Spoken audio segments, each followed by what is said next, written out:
소용이 있다라는 제목으로 함께 말씀을 나누겠습니다.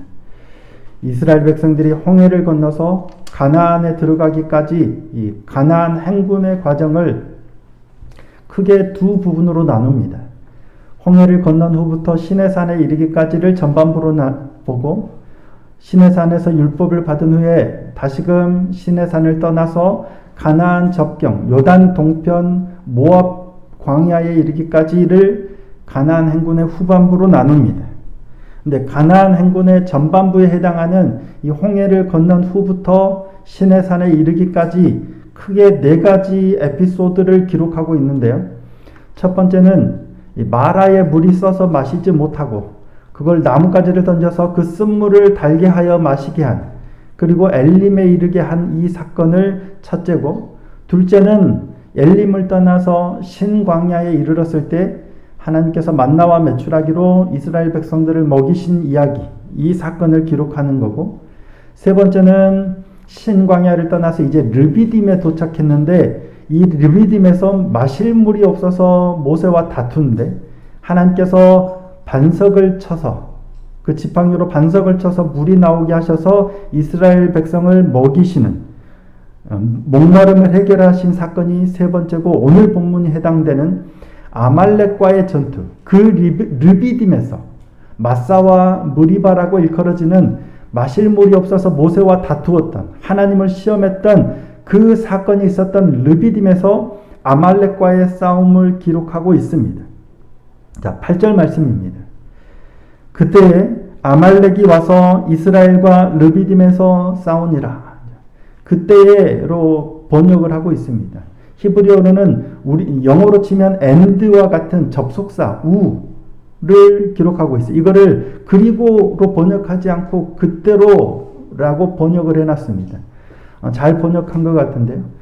뭐냐면 그 바로 앞에 사건이 뭐였어요? 르비딤에서 마사와 무리바에서 물 때문에 모세와 다투었고, 하나님께서 모세를 통해서 물 부족 사건을 해결해 주신 그 사건이 있은 그때예요.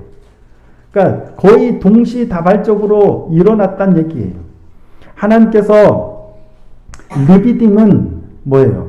신광야를 떠나서 이스라엘 백성들이 장막을 쳤던 르비딤은, 제가 새벽에도 말씀을 드렸지만 이 평소에 여러 샘들과 개울, 물이 많아요.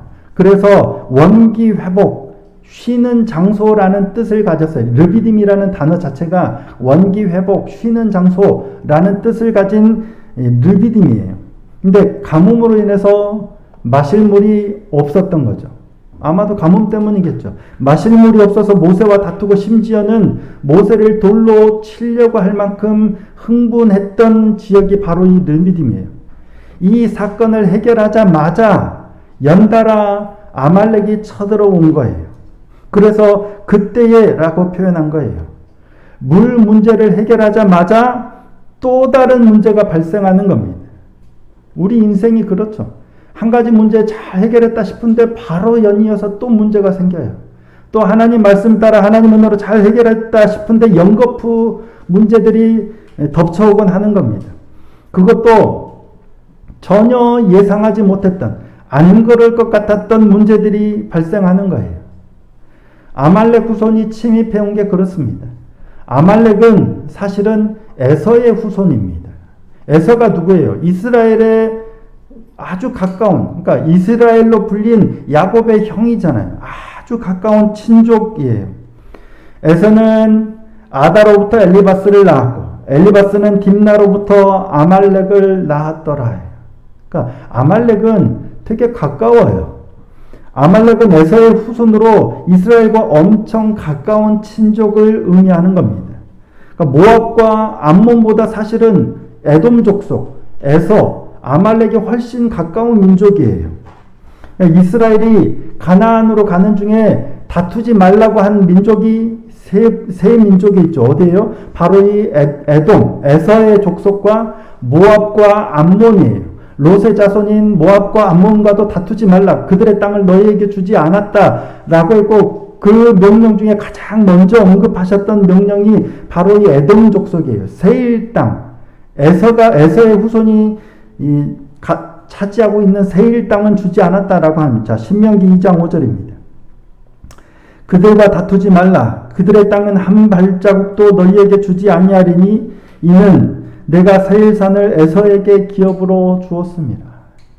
그러니까 하나님께서는 이스라엘 백성들에게 다투지 말고 그들의 땅을 넘보지도 말고 그렇게 명령했던 이스라엘과 가장 가까이 있는 친인척이 바로 이 에서의 족속이에요.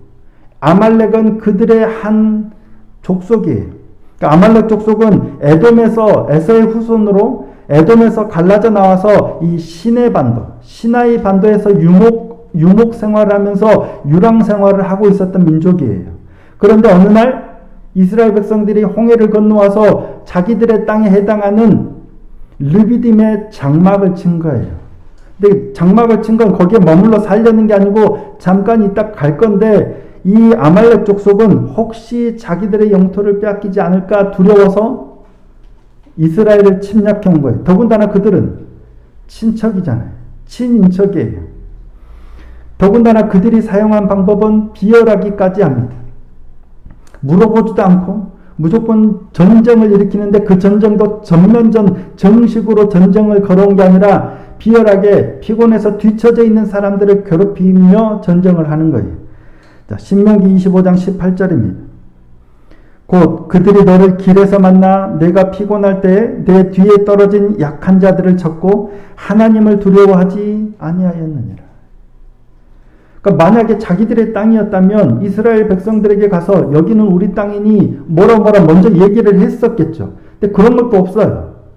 이스라엘도 그 땅을 빼앗으려고 한 것도 아니잖아요. 대화도 없었지. 그렇다고 전쟁을 선포한 것도 아니고 피곤해서 뒤떨어진 약한 자들을 괴롭히고 그들을 친 거예요.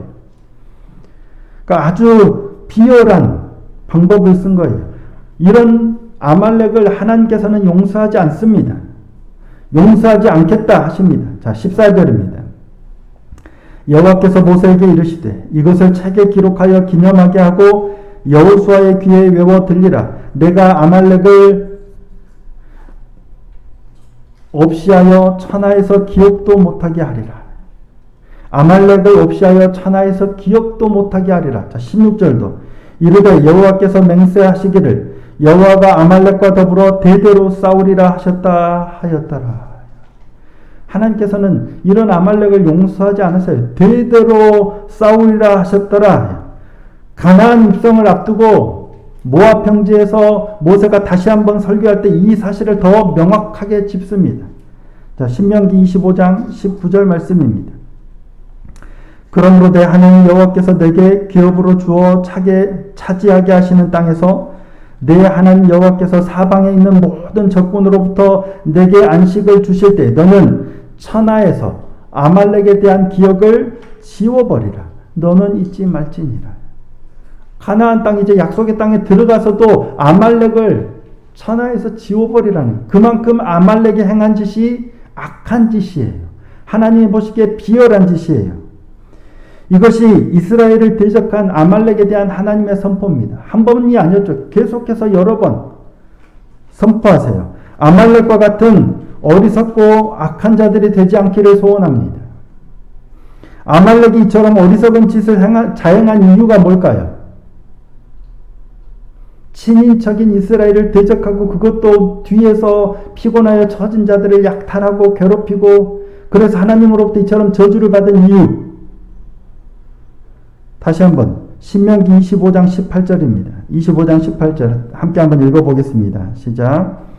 곧 그들이 너를 길에서 만나 내가 피곤할 때에 내 뒤에 떨어진 약한 자들을 쳤고 하나님을 두려워하지 아니하였느니라. 하나님을 두려워하지 않았기 때문입니다. 그건 하나님을 몰랐다는 얘기예요. 아브라함의 후손이었고 이삭의 후손이었음에도 불구하고 그는 하나님을 모르는 거예요. 하나님을 전혀 두려워하지 않는 거예요. 그러니까 이와 같은 짓을 해서 결국은 하나님께 이와 같은 엄청난 징계를 당하게 되는 겁니다. 하나님을 두려워하지 않았기 때문입니다. 하나님을 두려워하지 않을 때 나타나는 대표적인 현상이 뭐냐면 이익을 쫓는 삶이에요. 하나님을 두려워하지 않기 때문에 자신들의 이익이 무엇보다 우선해요. 그것이 가장 중요한 가치예요. 하나님을 두려워하면 이것이 탐이 나고 이것이 좋고 이것이 갖고 싶어도 그릇된 길을 갈 수가 없는 거예요. 바른, 정의, 공의 이와 같은 삶을 살아야 되는데 하나님을 두려워하지 않으면 가장 대표적으로 나타나는 게 돈을 사랑해요. 돈이 되는 일이면 뭐든 합니다. 자신에게 뭐든 하는 거예요. 돈이 정의가 되는 세상이죠. 집값이 천정부지로 오르고 요새 주식 안 하는 사람이 없죠. 주식으로 돈을 벌고 비트코인이 세상에 저는 그게 어떤 시스템으로 돌아가는지도 모르겠는데 일확천금을 노리고 이런 거에만 관심이 많아요. 영끌 다른 사람들이 다 그렇게 해서 돈을 버니까 나도 마치 그렇게 해야 되겠다. 가만히 있으면 나만 바보가 되는 것 같고 정직하게 성실하게 일을 해서 언제 내가 돈을 벌어 집을 사고 나만 바보 되는 것 같고 세상에서 제일 어리석은 사람이 되게 하는 듯한 이게 철저하게 세상의 방식입니다. 하나님을 알지 못하기 때문에 그게 좋은 것 같고 남들 다 그렇게 하니까 나도 해야 될 것 같고 아니면 바보가 되는 것 같은 마음이 드는 게 사단이 우리를 꿰는 겁니다. 최근에 이해충돌 방지법이 국회를 통과했죠. 공직에 있는 사람들이 자신의 이익과 사적인 이익과 충돌될 때 공적인 힘을 사용할 수 없게 만든 거예요. 만약에 그게 드러났을 때는 엄청난 징계를 받게 되겠죠. 지난 4월 29일 날 이 법이 통과했어요. 사실은 훨씬 전부터 어쩌면 아주 오래됐겠죠.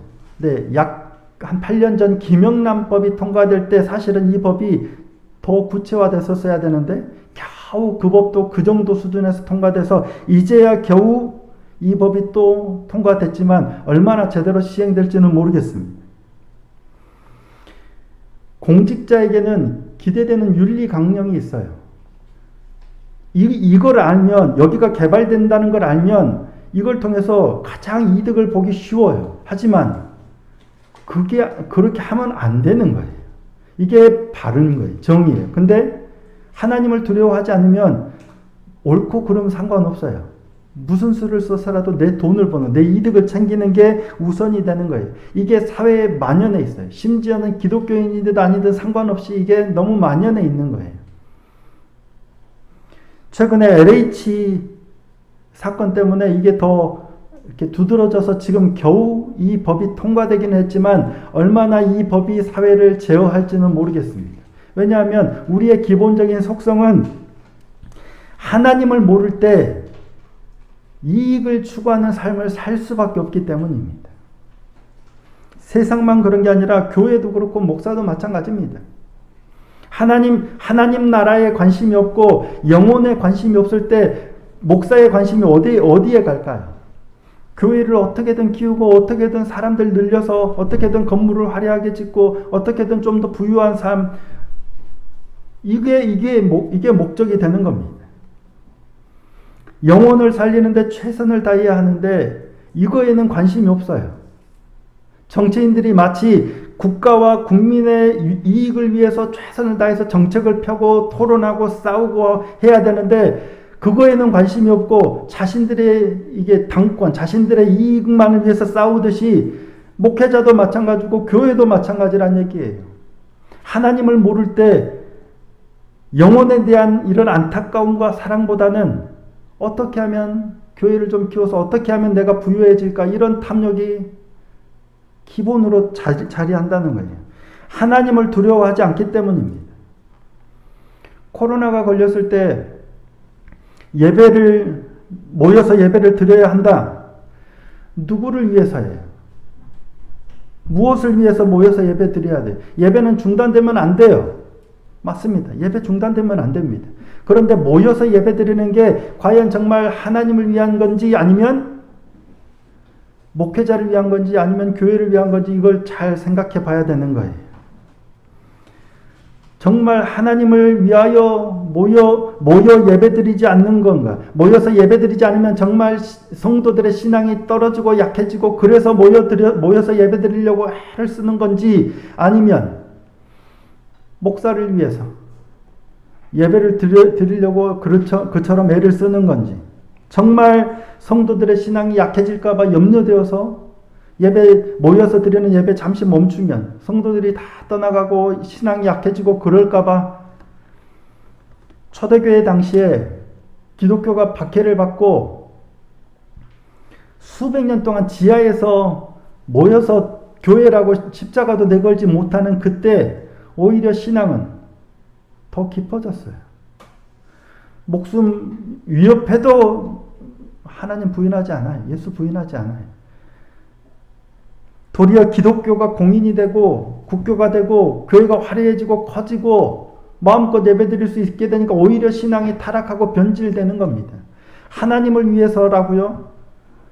정말 하나님을 위해서라면 목숨 걸고 모여서 예배 드려도 돼요. 근데 아니라면 저와 여러분이 하나님을 두려워하는 삶을 살기를 원합니다. 하나님이 두려워서 누가 뭐라 해도 정말 목에 칼이 들어와도 나는 예배 드려야겠다 한다면 드려야죠. 근데 그게 아니라면 하나님을 두려워하는 것, 이를 경외라고 하죠. 경외, 두려워하는 것.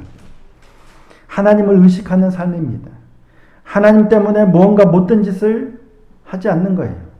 이렇게 하면 내게 100억이 생기는 거예요. 이렇게 하면 그냥 수십 년, 평생이라도 만지지 못할 돈이 생기는 거예요. 그런데 하나님 때문에 이걸 못하는 거예요. 그게 하나님을 경외하는 거예요. 세상은 그렇게 살지 않습니다. 잠깐 눈 감으면 한 번에 몇 억이 생기고 몇십억이 생기는데 하나님을 두려워하는 삶, 교회 열심히 다니더라도 하나님을 경외하지 않는다면 무슨 의미가 있겠습니까? 저와 여러분이 하나님을 더욱더 두려워하고 경외하는 삶을 살아내는 참된 믿음의 삶이 되기를 소원하고 축복합니다. 그러면 하나님을 두려워하는 삶을 살기 위해서는 어떻게 해야 할까? 아말렉과 싸우기 위해서 모세가 여호수아에게 명령합니다. 너는 나가서 싸우라. 나는 아론과 훌과 저 산 꼭대기에 올라가서 하나님의 지팡이를 들고 나는 기도하겠다 라고 합니다. 모세가 손을 들어서 지팡이를 들고 손을 든다는 건 뭐예요? 하나님께 기도한다는 거죠. 모세가 손을 들면 이스라엘이 이기고 손이 내려가면 이스라엘이 집니다. 그 말은 뭐예요? 모세가 하나님을 향하여 기도하면 이스라엘이 이기고 기도하지 않으면 이스라엘이 지는 거예요. 자, 11절입니다. 모세가 손을 들면 이스라엘이 이기고 손을 내리면 아말렉이 이기더니. 모세는 아마도 하나님의 지팡이를 잡은 그 손을 들고 아마 기도했을 거예요. 그래서 하나님을 향하여 기도하니까 이기더니 힘이 들어서 손이 좀 내려가는 거죠. 기도를 좀 쉬니까 아말렉이 이기고 이스라엘이 지는 거예요. 그러자 아론과 훌이 한 계책을 내죠. 자, 12절입니다. 함께 한번 읽어볼까요? 12절. 자, 시작. 모세의 팔이 피곤함에 그들이 돌을 가져다가 모세의 아래에 놓아 그가 그 위에 앉게 하고 아론과 훌이 한 사람은 이쪽에서 한 사람은 저쪽에서 모세의 손을 붙들어 올렸더니 그 손이 해가 지도록 내려오지 아니한지라. 그 결과 여호수아가 칼날로 아말렉과 그 백성을 쳐서 무찌르고 이 전쟁에서 승리하게 됩니다. 이때 우리는 한 가지 의문이 듭니다. 모세의 팔이 내려오지 않았기 때문에 이스라엘이 끝까지 싸움에서 승리한 것 같아요. 그죠?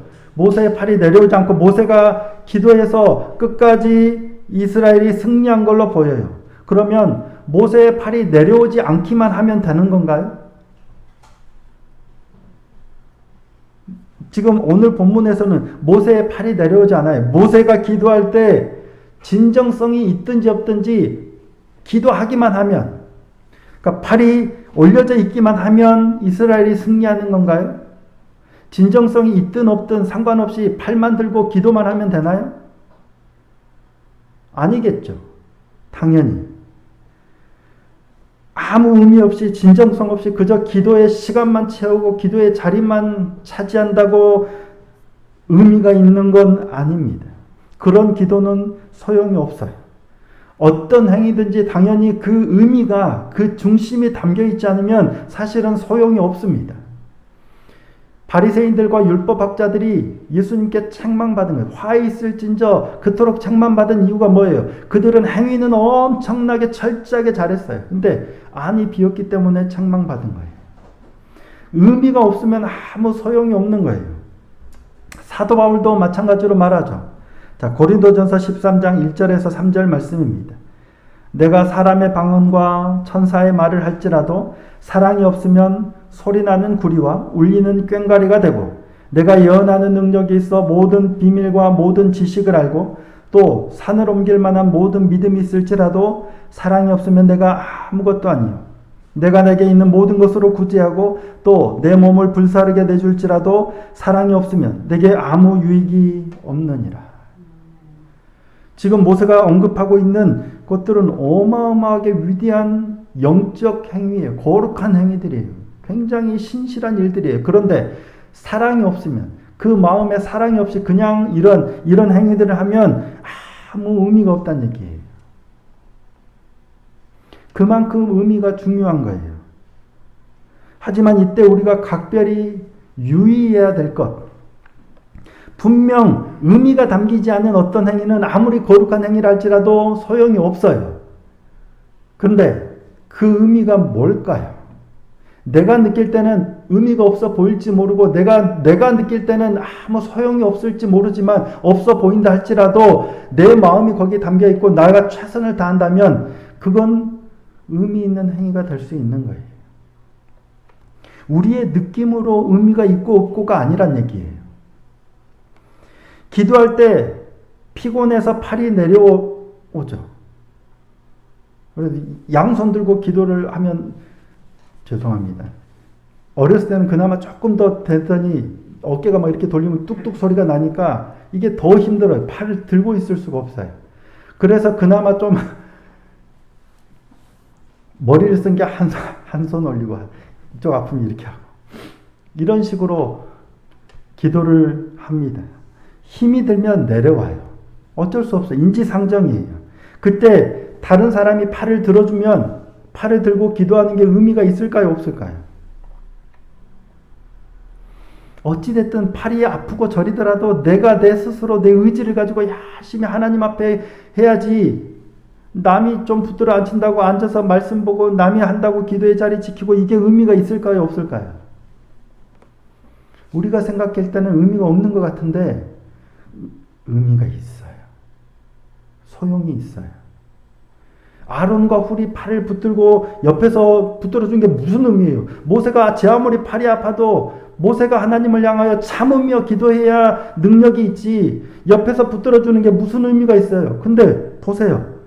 이겨요. 소용이 있다는 얘기예요. 우리가 생각할 때는 의미가 없을 것 같아요. 그 팔 내가 붙들어줘서 그거 기도의 자리에 지키는 게 뭔 의미가 있어? 내가 붙들어줘서 말씀 보고 그 자리 지키는 게 무슨 의미가 있어? 의미가 있네요. 소용이 있다는 얘기예요. 부모가 억지로 끌어다 앉혀놓고 물론 아무 진정성 없이 억지로 아무 생각 없이 있는 그거는 의미가 없겠죠. 성경을 날마다 묵상하고 성경 하루에 몇 시간씩 기도해도 진정성이 없는 건 의미가 없지만 억지로 앉은 그 자리라도 누군가 억지로 붙들어준 그 자리라도 하나님을 사모하는 마음이 있다면, 그래도 기대하는 마음이 있다면 그 자체가 의미가 있다는 얘기예요.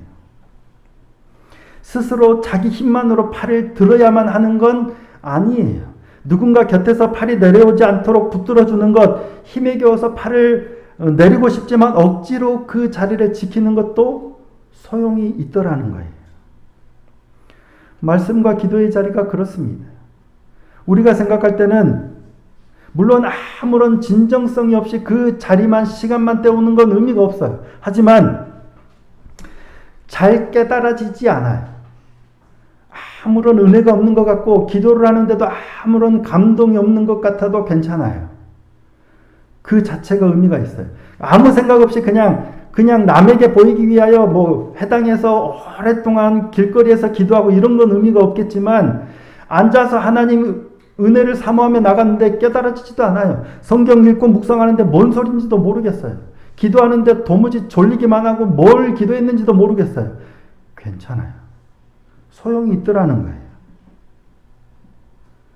저도 마찬가지입니다.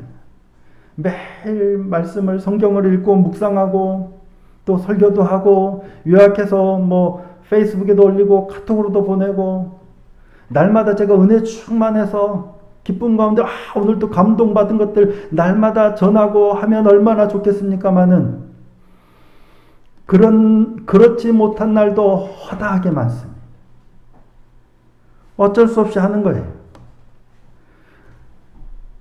날마다 은혜 가운데 은혜가 채워져서 은혜와 감동으로 하나님이 감동 주셔서 하면 좋겠는데 오늘 또 겨우겨우 허덕이면서 이 자리를 지켜낼 때가 얼마나 많은지 몰라요.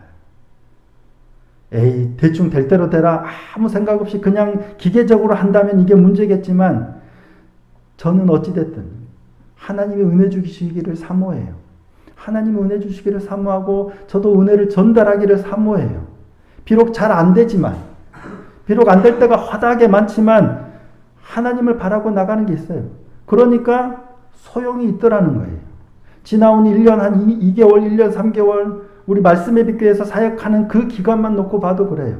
날마다 어찌됐든 이거를 안 놓치려고 애를 쓰고 겨우겨우 누가 팔 붙들어주고 누가 도와주고 뭐 이러고 겨우 지켜온 것 같지만 그게 은혜가 있더라는 거예요. 여러분, 그렇죠. 내가 기쁨으로 나와서 자리에 앉아 있는 사람도 있을 거고, 부모 때문에 아니면 누구 때문에 억지로 나와 있는 사람이 있을 거고, 와 있어도 은혜도 안 되고 뭔 소리인지도 모르겠고 그럴 수도 있어요.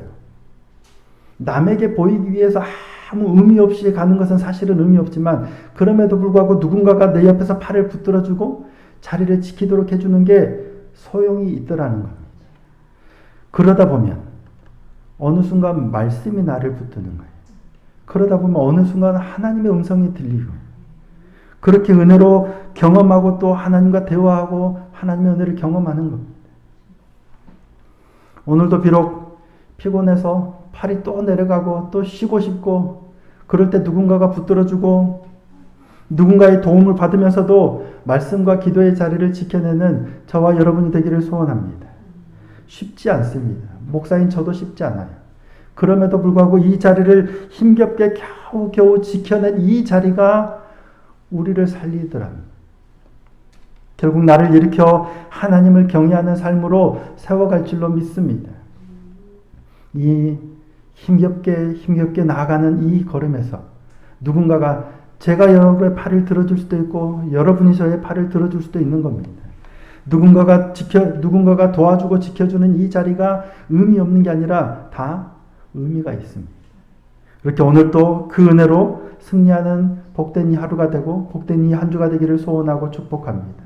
어느 순간 하나님이 우리의 마음을 만지셔서 또 우리로 하여금 아말렉을 물리치게 하시는 그 놀라운 경험들을 하게 하실 줄로 믿습니다. 그 은혜로 이 한 주를 승리하는 복된 날이 될 수 있기를 예수님의 이름으로 축복합니다.